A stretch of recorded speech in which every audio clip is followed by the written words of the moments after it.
कैसे गोठिया था फूल गोठिया काबर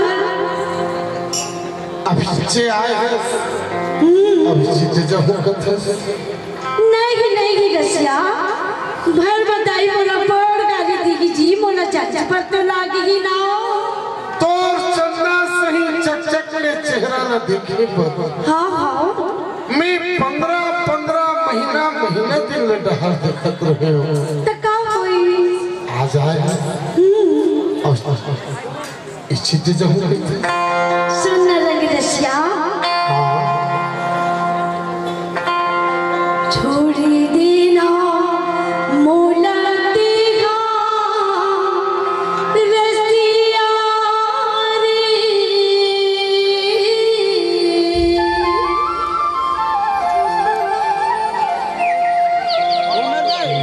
छोड़ा तोरा भोले बतिया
करते हाँ एक ठन ले दे के सुता ततले बंद कर दे तब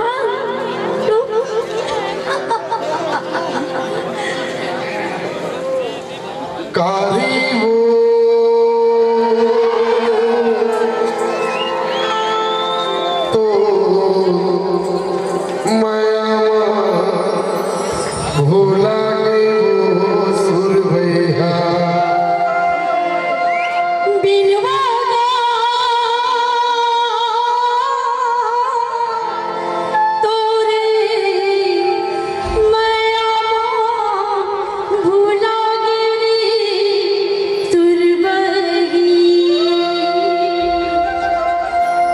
झुल झुल के गोरी तोरे राहा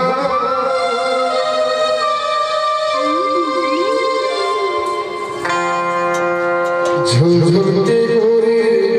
तोरे राहा मोही गारी सबोला झुल के गोरी तोरे राहा